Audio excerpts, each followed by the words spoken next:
Hi friends, నేను మీ శివశంకర్ కోట. మీరు చూస్తున్నారు సూపర్ శివ బ్లాగ్స్. నేనైతే ఛానల్ నేమ్ చేంజ్ చేశాను. అది ఎందుకో మీకు తర్వాత చెప్తే ఒక ఫుల్ వీడియో తీస్తాను దాని గురించి, ఛానల్ నేమ్ ఎందుకు చేంజ్ చేయాల్సి వచ్చిందో. ఈరోజైతే మనం తుర్గూడెంకి అయితే వెళ్తున్నాం. తుర్గూడెంలో శ్రీ రాజరాజేశ్వరి దేవాలయం అయితే ఉంది. శ్రీ రాజరాజేశ్వరి దేవాలయం మరియు శివాలయం కూడా ఉంటుంది అక్కడే సామ్లవారు సజీవంగా సమాధి అయినారు, అది కూడా ఉంటుంది అక్కడ. మరియు మనకి అక్కడ టెంపుల్ ప్రత్యేకత ఏమిటంటే, మనకు ప్రతి శివరాత్రి రోజు భస్మం అనేది పడుతుంది. అంటే విభూతి ఆకాశం నుండి అయితే వస్తుంది. ఆ విభూతి ఎక్కడి నుండి వస్తుందో కూడా ఎవరికీ తెలియదు, అంత ప్రత్యేకంగా ఉంటుంది. అండ్ అక్కడ ఆ పడే టైంకి విభూతి అసలుకి ఆ వైబ్రేషన్స్ అనేటివి చాలా డిఫరెంట్గా ఉంటాయి. అసలుకి మనకు ఆ గుడి గంటలు మోగడం కానీ వాటంతట అవే మోగుతాయి అన్నమాట. మనకి ఆ విభూతి వచ్చిన సింబల్లా చూపిస్తుంటుంది, సింబాలిక్గా మనకు అవన్నీ. మనం చూసుకున్నట్లయితే ఇప్పుడు ఈ టెంపుల్కి ఎలా వెళ్ళాలంటే, మనం యాదాద్రి నుండి జస్ట్ 30 కిలోమీటర్స్ ఉంటుంది. ఆలేరు నుండి అయితే పోవచ్చు. మనం ఆలేరు వరకు వచ్చేసి ఆలేరు నుండి షేర్ ఆటోస్ అయితే ఉంటాయి. షేర్ ఆటోస్తో ద్వారా మనం ఈ టెంపుల్ని అయితే చేరుకోవచ్చు. లేదా ఓన్ వెహికల్ ద్వారా వచ్చింది అనుకోండి, మనం వరంగల్ హైవే నుండి మనం ఇలా డౌన్లోకి వస్తే షారస్పేట నుండి వెళ్ళాలన్నమాట. షారస్పేట దాటిన తర్వాతనే మనకు తుర్గూడెం అనేది వస్తుంది. కమాన్ అయితే ఉంటుంది, తుర్గూడెం కమాన్. ఎవ్వరికి కన్ఫ్యూజన్ అనేది ఏమీ ఉండదు, చాలా ఈజీగా వెళ్ళొచ్చు ఈ టెంపుల్ దగ్గరికి. ఇంకో ఇదే కమాన్, తుర్గూడెం కమాన్కి. మనమైతే ఇప్పుడు ఊర్లోకి ఎంటర్ అయిపోదాము. మనకి టెంపుల్ వరకు అయితే రోడ్ ఉంటుంది, ఎలాంటి ఇబ్బందులు అనేటివి ఏమీ ఉండదు. వెళ్తున్నప్పుడు మంచిగా అన్నీ ఉంటాయి. కాకపోతే మనం వచ్చేటప్పుడు మాత్రం కొంచెం టిఫిన్స్ అయినా ఏమన్నా తెచ్చుకొని రావాలి ఇక్కడికి. ఎందుకనంటే ఇక్కడ షాప్స్ ఇట్లా ఏమీ ఉండవన్నమాట, టిఫిన్ షాప్స్ అట్లాంటివి.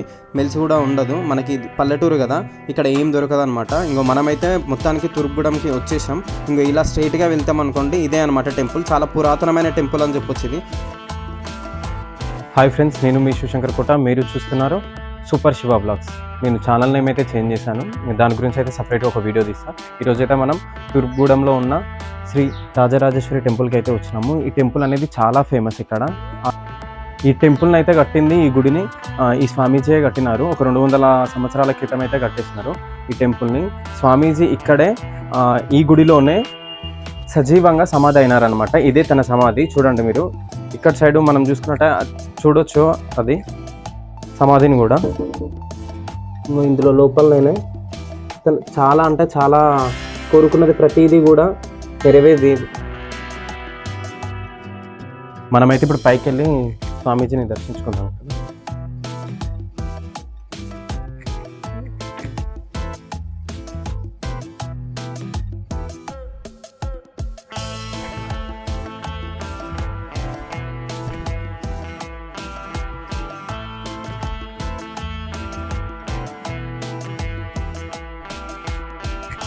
టెంపుల్లోకి అయితే వెళ్దాము.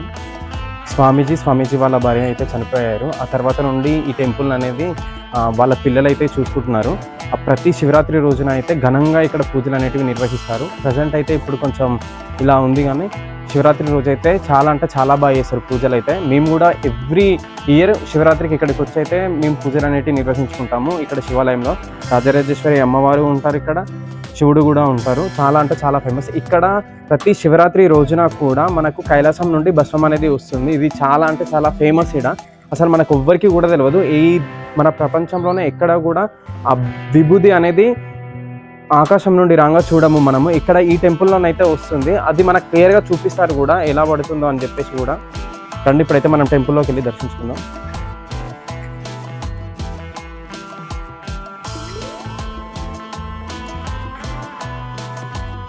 ఇక్కడ పుట్ట కూడా ఉంది. ఆ శివరాత్రి పండుగ రోజునే మనకి ఎల్లమ్మ పండుగ కూడా చేస్తారు. వచ్చిన భక్తులకు శివరాత్రికి ఎక్కడంత దూరం నుండి వస్తుంటారు కాబట్టి ఆ రోజున వాళ్ళకి అన్నదానం కూడా చేస్తుంటారు. మార్నింగ్ నుండి ఈవినింగ్ వరకు ఎంతమంది భక్తులు వస్తే అంతమంది భక్తులకు అయితే అన్నదానం అయితే నిర్వహిస్తూనే ఉంటారు. ఎందుకంటే ఈ విలేజ్లో మనకి ఎటువంటి టిఫిన్స్ కానీ మిల్స్ కానీ ఎటువంటివి ఉండవు కాబట్టి వచ్చిన భక్తులకు ఇబ్బంది కాకుండా ఇక్కడ ఉన్న ప్రజలు వచ్చిన భక్తులకు కూడా అన్నదానం అనేది ఊరు గ్రామాల్లో అందరూ కలిసి ఇక్కడే భోజనం అనేది చేస్తారు వాళ్ళు. ఇంకా ఇవే వసతులు. వచ్చిన వాళ్ళకి రూమ్స్ కూడా ఉండడానికి ఈ రూమ్స్లలోనే ఉంటారు. మన లగేజ్ కానీ ఏదైనా పెట్టుకున్నా కానీ ఈ రూమ్స్లలో లగేజ్ అనేది పెట్టుకోవాలి.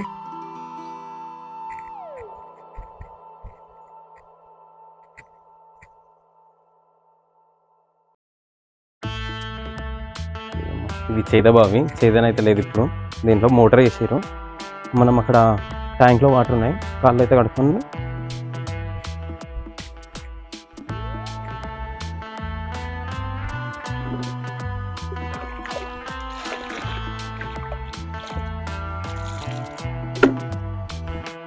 ఇప్పుడు మనమైతే గర్భగుడిలోకి వెళ్దాం. గర్భగుడిలో శివలింగం మీద మనకైతే శివరాత్రి రోజున నైట్ 12 o'clockకి మనకైతే భస్మం అనేది పడుతుంది.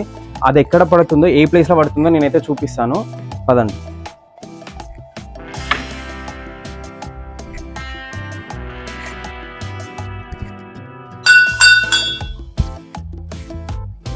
ఇక్కడ పూజారులు వాళ్ళందరూ మార్నింగ్ పూజ చేసేసి అయితే వెళ్ళిపోతారు. ప్రతిరోజు కూడా నిత్యం ఇక్కడ పూజ అనేది చేస్తారు. సోమవారం నాడు, శనివారం నాడు అయితే చాలా ఘనంగా పూజలు అనేటివి నిర్వహిస్తారు.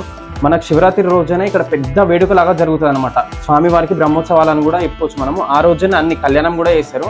ప్రతిదీ కూడా ఆ రోజే జరుగుతుంది. స్వామివారికి సంబంధించిన ఇంపార్టెంట్ ఫంక్షన్స్ అనేటివి ఆ రోజునే జరుగుతాయి శివరాత్రి రోజున. మనం ఇక్కడ బొట్టు అవుతుంది, బొట్టు పెట్టుకుందాం.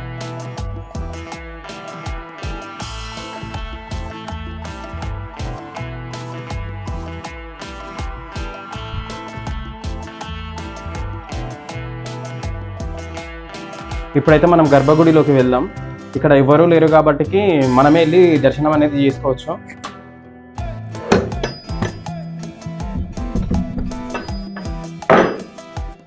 చూడండి, అమ్మవారు అక్కడ శివలింగం అయితే ఎంత అద్భుతంగా ఉన్నారో.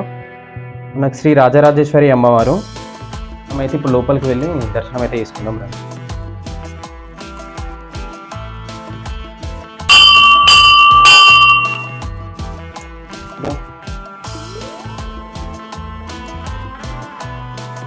ఇక్కడ మనకు టెంపుల్ లోపల ఎంటర్ కాగానే ఫస్ట్ అయితే మనకు నంది ఉంటారు. నంది తర్వాత ఇక్కడ పక్కనే విఘ్నేశ్వరుడు అనే ఉంటారు. గణపతిని దర్శించుకొని మనం లోపలికి అయితే వెళ్ళాలి. ఇప్పుడైతే మనం గర్భగుడిలోకి వెళ్ళి దర్శనం అయితే చేసుకుందాం. భస్మం ఎక్కడ పడుతుందో నేను చూపిస్తాను.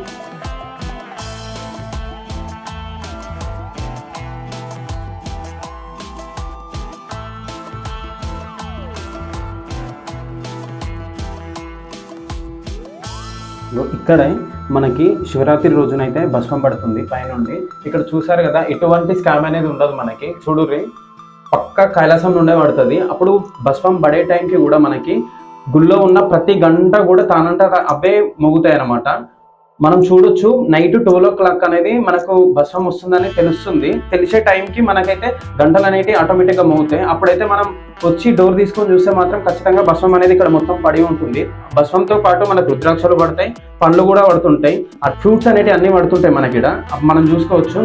నాకు వీలైతే మాత్రం ఖచ్చితంగా నేను శివరాత్రికి పక్కా ఇక్కడికి వస్తాం కదా, అప్పుడు కూడా మీకైతే వీడియో తీసి చూపిస్తాను. మీకు నిజమో కాదో మీకే తెలుస్తుంది అప్పుడు నేను చూపించినప్పుడు. ఇక్కడ అమ్మవారు అయితే శ్రీ రాజరాజేశ్వరి దేవి. మనకి ఇక్కడికి ఈ టెంపుల్కి వచ్చిన వాళ్ళకి పిల్లలు లేని వాళ్ళకి కూడా పిల్లలు అనేవి కలుగుతూ ఉంటారు. మనకి ఎలాంటి సమస్య ఉన్నా సరే కానీ మన సమస్య అయితే పూర్తిగా తీరిపోతుంది. మేమైతే ఇక్కడికి ఒక 40 years నుండి వస్తున్నాం. మా మమ్మీ అయితే 40 years నుండి వస్తుంది. మేము పుట్టి 25 years 25 years నుండి ఖచ్చితంగా ప్రతి శివరాత్రికి ఇక్కడికి రాందైతే మేము ఊకోము. ప్రతి శివరాత్రికి వస్తాం. మాకు ఎటువంటి బాధలు ఉన్నా సరే వచ్చి దేవుడికి చెప్పుకున్నా సరే కానీ మా కోరికలు అనేవి నెరవేరుతాయి.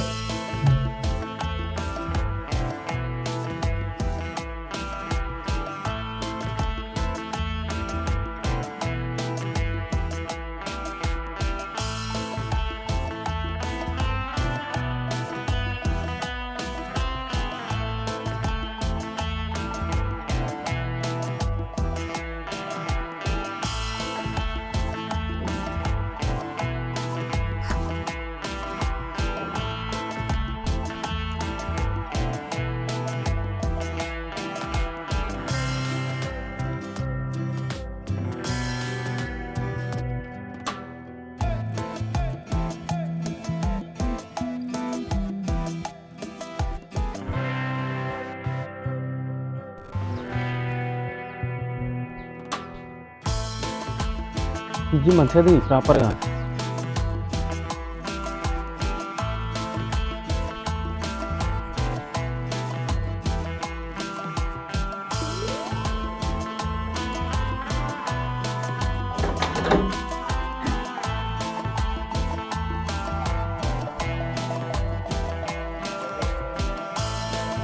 ప్రతి శివరాత్రికి అయితే ఇక్కడ ఎల్లమ్మ పండుగ అయితే చేస్తారు. ఇంకో ఇదే టెంపుల్. ఇక్కడ చూసినట్లయితే పాము కూడా ఉంటుంది. ఇన్ కేస్ ఇక్కడ ఉన్న ఈ టెంపుల్ ట్రస్ట్ వాళ్ళు మనకి పండగ చెయ్యము అని అన్నారు అనుకో, ఈ పాము అయితే వచ్చి అక్కడ మనకి ఎంట్రన్స్ దగ్గరనైతే అడ్డం పండుకుంటుంది. అటువంటి సన్నివేశాలు చాలా అంటే చాలా జరిగినాయి మనకి.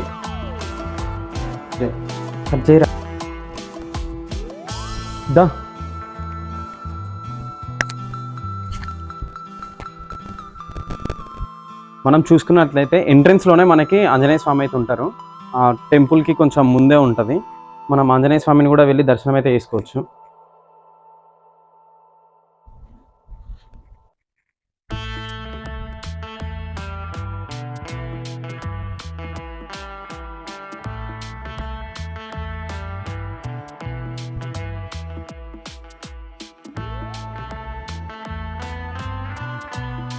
మనకి శ్రీరామనవమి ఎప్పుడైతే సీతారాముల కళ్యాణం కూడా జరుగుతుంది ఇక్కడ.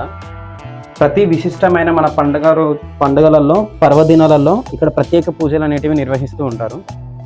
ఇక్కడ మనకు ఆంజనేయ స్వామి టెంపుల్ పక్కనే నవగ్రహాలు కూడా ఉంటాయి. ఇక్కడ నవగ్రహ పూజలు కూడా చేసుకోవచ్చు. మనకు రాహుకేతు పూజలు కూడా జరుగుతాయి ఇక్కడ. ఇప్పుడైతే మనం గుడి ట్రస్ట్ వాళ్ళని పూజలప్పుడు పర్వదినాలప్పుడు ఎటువంటి కార్యక్రమాలు అనేటివి నిర్వహిస్తారో వాటి గురించి అయితే తెలుసుకుందాం. గుడి విశిష్టత గురించి కూడా తెలుసుకుందాం. ఎట్లా జరుగుతుంది ఇక్కడ కార్యక్రమాలు అనేటివన్నీ. శ్రావణ మాసం రెండో శుక్రవారం రోజున అంటే శ్రావణ మాసంలో ఈ మన వరలక్ష్మి వ్రతం చేస్తాము. ఆ రోజు నాడు సత్యనారాయణ వ్రతం చేస్తాము. ఒకటి మన వరలక్ష్మి వ్రతం పూజలు జరుగుతాయి. అదే రోజు ఈవినింగ్ రాత్రి 7 గంటలకు మన కుంకుమార్చన జరుగుతుంది. ఉదయాన అన్న సంతర్పణ జరుగుతుంది. అదేవిధంగా మహాశివరాత్రి నాడు యథావిధిగా రేణుక ఎల్లమ్మ కళ్యాణం అవుతుంది. ప్లస్ అలాగే మన యజ్ఞం కలుస్తాం. వినాయకుని పూజలు యజ్ఞం కలుస్తాం. అదేవిధంగా ప్లస్ మళ్ళా మన సత్యనారాయణ కథ నడుస్తుంది. రాత్రి 7 గంటలకు శివపార్వతుల కళ్యాణం జరుగుతుంది. అదేవిధంగా తెల్లారి ఒక పొద్దులు ఉన్న వాళ్ళు ఈవినింగ్ ఒక పొద్దులు విడుస్తారు. అదేవిధంగా రాత్రి 10:30-11 గంటల వరకు భస్మం వస్తుంది. అది ఎలా వస్తుంది ఇంతవరకు తెలియదు. దీనికి సంబంధించి తాతల నాటి నుండి పూజలు చేసేది ఆపిరు. తర్వాత మా నాన్నగారికి ఇలా వచ్చింది, వంశం పారంపర్యంగా మా నాన్న వారికి అప్పింది అది. తర్వాత అది ఎలా వస్తుందో తెలియదు. తర్వాత ఇప్పుడు మా నాన్న తర్వాత మేము, మా అమ్మ తర్వాత మేము చేస్తున్నాము. ప్లస్ వరక్షతం నాడు ఆ మహాభస్మం వస్తుంది. శివపార్వతుల కళ్యాణం అయిపోయాక తెల్లారి రేణుక ఎల్లమ్మ కళ్యాణం జరుగుతుంది పక్క పొంటే. ఇది మళ్ళీ అదేవిధంగా ఒక్క పొద్దులు ఉన్న వారికి అన్న సంతర్పణం చేస్తాము. మళ్ళీ తెల్లారి కూడా ఊరందరిని పిలిచి అన్న సంతర్పణ ఏర్పాటు చేయడం జరుగుతుంది. అదేవిధంగా మన శ్రీరామనవమి నాడు రాములవారి కళ్యాణం చేయడం జరుగుతుంది. ఇక్కడనే అదేవిధంగా హనుమాన్ మాల వేస్తారు సాములు. ఇక్కడ ఈ గుడి విశిష్టత మా నాన్న నుండి స్టార్ట్ అయింది. వంశపారంపర్యంగా మా నాన్నకు వచ్చింది. అది ఎలా అయిందో ఏం సంగతి మనకు కూడా తెలియదు.